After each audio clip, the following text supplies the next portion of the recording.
Okay, here to talk about how to empower the IT workforce, we are joined by Tony Holmes from Pluralsight. Tony is practice lead for solutions architects for public sector at Pluralsight. Tony, thanks so much for being here. It's a pleasure. Thank you for having me here. All right, so lay the groundwork for us. What are the challenges that state and local agencies are facing when it comes to the IT workforce, and how do you see that evolving over the year ahead? I think state and local agencies are in something of a tug of war for talent right now. And part of the challenge is that they're losing ground. I think the private sector moves much faster.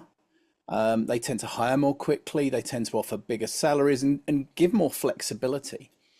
I think while government agencies are slowed by difficult hiring cycles and more especially, I think, by the rigid job classifications and the rigid pay structures, it means that positions could sit open for quite some time, weeks or months, sometimes even longer. And I think piling more work on an already stretched workforce makes life difficult. I think at the same time, technology is moving more quickly than not just government can keep up with, but more quickly than even private sector can keep up with. If you think about it, with the advent of cloud, cybersecurity increases, artificial intelligence and automation, these aren't niche skills anymore. They're foundational. But instead of building these skills internally, many agencies are still stuck searching outside for external hires who check all the boxes in these rigid job descriptions I mentioned. I think there's also the aging workforce problem. Most government teams I speak to have pros with decades of experience, but they're getting close to retirement now and they're aging out of the system. And what's happening is critical knowledge is walking out of the door with them. So without structured ways to transfer these skills, for example, through cross-skilling and upskilling, agencies tend to be losing hard-earned expertise faster than they can replace it. So taking all this into account, where does this leave agencies? Well, it leaves them at a crossroads, I guess, where the demand for cloud literate, AI savvy, cybersecurity aware technologists is only going to grow in need. And waiting for perfect hires, or the Goldilocks hire, as I like to call them, isn't really a strategy. It becomes a bottleneck. So instead of relying on external talent, agencies need to build more from within. And this is beyond filling jobs. It's about future-proofing the IT teams by creating cross-skilled expert generalists who can think across disciplines and adapt to new technologies as they arrive. And it allows them to evolve as quickly as the tech itself evolves while the agencies are trying to get up to speed. So that's, I guess, the way that I see it today. I think we're all familiar with the idea of upskilling and reskilling. Now, you mentioned cross-skilling. Mhm. Kind of what is cross-skilling and how does that kind of fit into this picture? So cross-skilling is something that happens naturally with people that are predisposed to it, but it needs to be recognized and clearly identified so we can actually take advantage of it. So here's the difference. Reskilling is when someone trains for an entirely new role, like moving from network admin to cybersecurity teams, for example. Upskilling is about getting better at what you already do, like a developer learning a new language or learning a new framework. Cross-skilling, on the other hand, is about expanding knowledge across disciplines. So you're not just good at one thing, but you can connect the dots across multiple areas.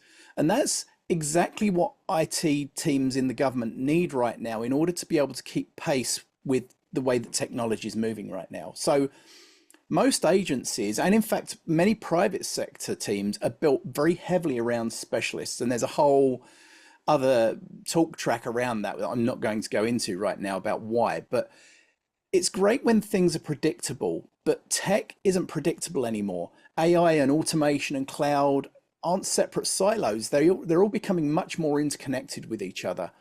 And if teams don't understand those connections, then the work slows down and bottlenecks form because the expertise gets trapped and not communicated between teams. So cross-skilling breaks those bottlenecks, and instead of needing a dedicated expert for every little problem, teams become more self-sufficient.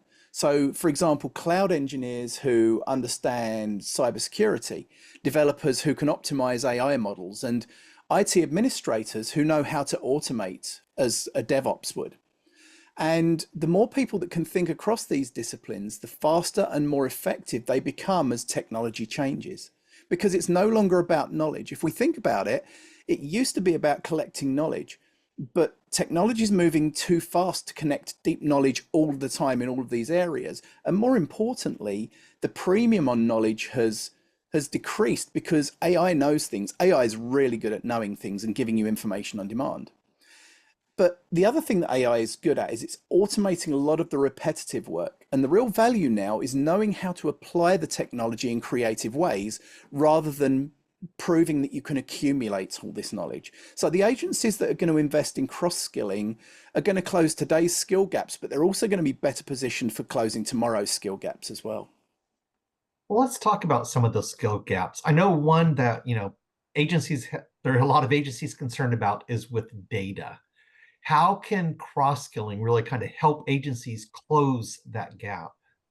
Yeah, this is a really important point, and it's something that, there's a couple of interesting solutions here. So, as we've already said, with the advent of AI, AI is really good at data crunching, but I'll come on to more about that in a second. Data isn't becoming a specialist's job anymore. It's at the core of every major technology decision. So if you think about it, cybersecurity, cloud, AI, automation, and software development, every one of those teams interacts with data in some way during their everyday work. The problem is that many agencies still rely on a handful of data specialists to do all of the heavy lifting. Need an analytics report? That's a job for the data team. Need to understand trends in our cyber threats? Let's call the specialist. And it creates bottlenecks, the same bottlenecks that I was referring to earlier. And I think cross-skilling solves this problem by making data fluency a standard skill, not a niche expertise. And it doesn't mean turning every IT professional in your organization into a data scientist. What it means is equipping people with the ability to interpret and apply data in their own context at a level that's sufficient that they can actually have a faster cadence within their day job. So a cyber analyst who understands data modeling can use that data to spot threats faster. A cloud engineer who understands cost analytics can optimize the infrastructure much more effectively than waiting for someone that understands data to come along. And the developer who understands how AI models can work can build smarter, more efficient applications. And here's another really important thing. With local open source LLMs or generative AI tools becoming more accessible, agencies have even fewer barriers to using AI and data securely. So if we think about it, one of the biggest problems we've had is I don't want to take this problem and send it to ChatGPT because my secure data, my customer data is going to the cloud, it's being processed outside and it's no longer safe.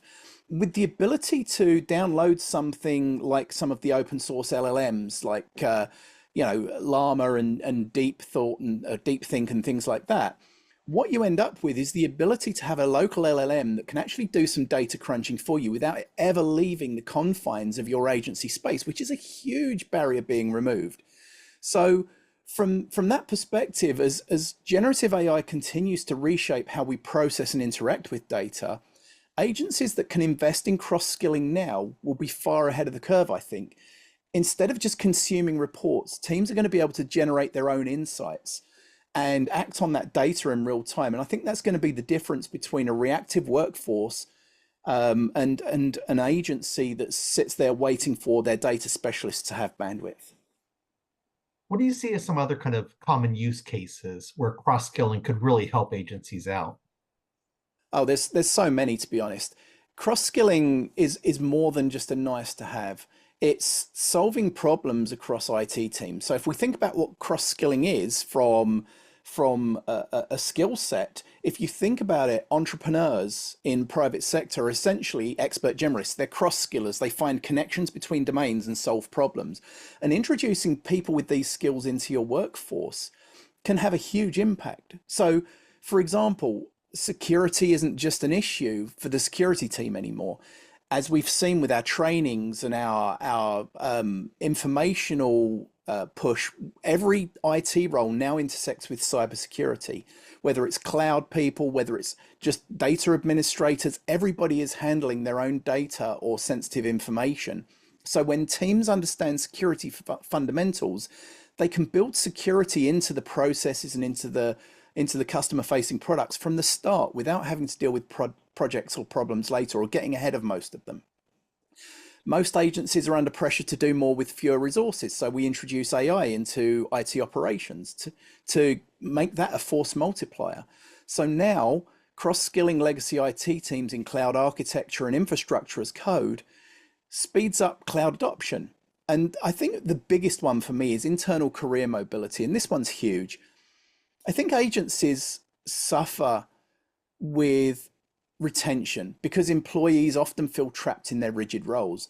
Cross-skilling gives people the ability to adapt and explore new areas without leaving the agency, keeping people engaged whilst closing those internal skill gaps. So if I'm a cloud person and you're helping me cross-skill, or the agency is giving me the tools to cross-skill on cybersecurity, I might actually find this more interesting. And instead of leaving to pursue another career that isn't cloud because I'm trapped in my role, maybe I can talk to the agency and say, hey, actually, I find it really interesting and I think I could provide a lot of value in cybersecurity. And you get natural career mobility and staff retention. So the more teams that understand how their work connects, the faster and more productive they become, whether it's securing systems or modernizing infrastructure. It's creating resilience in those teams.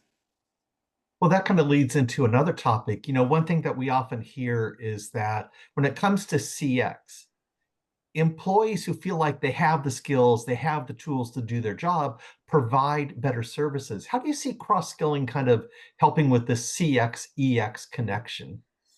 Yeah, this is an interesting thing as well, because cross-skilling really does resonate throughout the organization, because when employees feel like they're growing, they become much more engaged with what they're doing in a holistic context of the entire organization. When they feel stuck, they tend to check out, or worse, they leave.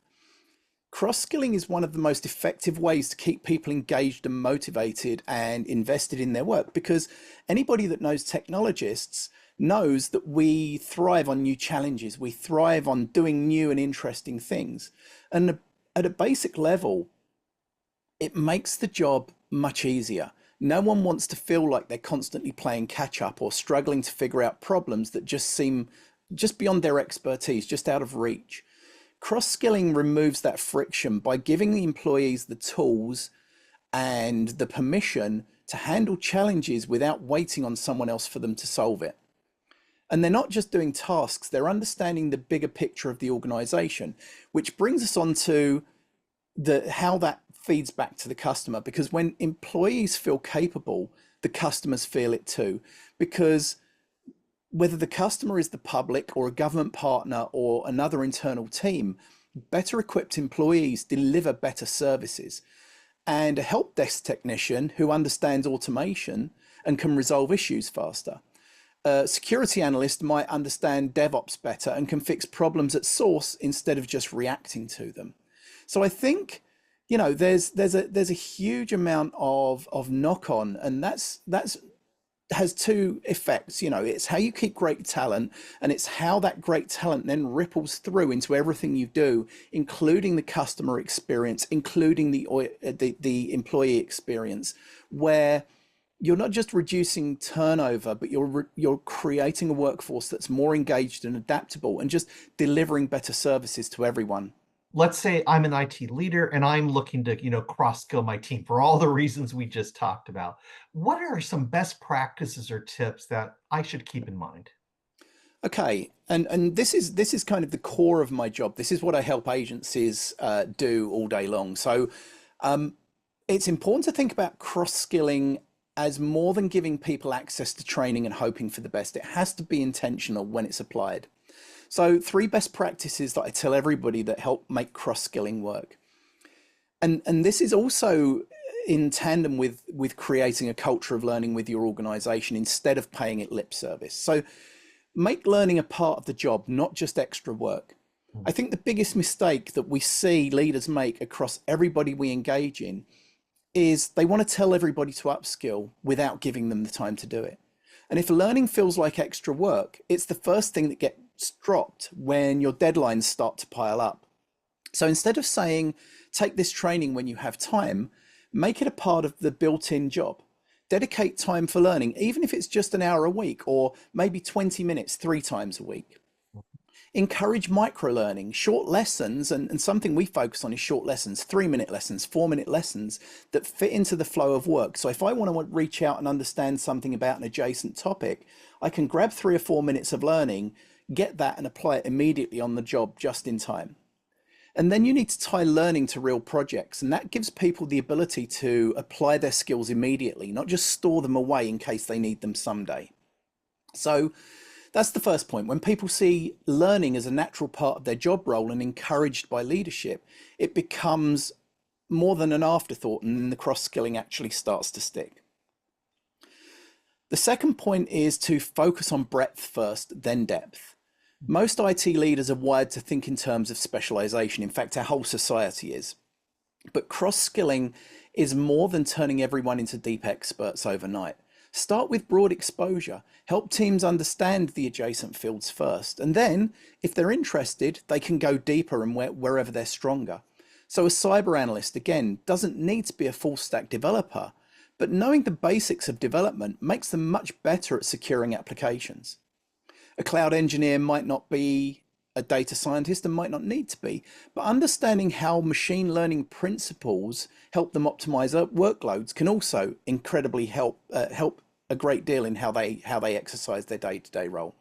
So we need to encourage people to get comfortable with unfamiliar domains before deciding how deep they want to go, and that's how your generalists will naturally emerge from your specialists. And I guess the third point is create internal mobility, because if you don't, they'll find mobility outside your organization. People want to grow, especially technologists. And if they don't see a way to do that inside the agency, they're going to look elsewhere, and they're going to find it elsewhere. There's a lot of private sector out there right now that are looking for employees or team members that have experience with large, sprawling, complex networks and data centers that are very familiar with strong governance. And these public sector employees are perfect for that role, as private sector needs to acquire them. The other thing you need to do is give employees opportunities to test new roles, whether that be temporary project rotations or job shadowing or stretch assignments, and recognize and reward skill building. If someone takes the time to level up in a particular knowledge area, make it matter, tie it to real career growth, tie it to their individual development plan, and recognize that. And I think the last thing to mention is you need to use data to guide learning paths. Instead of random training, use skill analytics to match employees with high impact learning opportunities and the roles that those represent.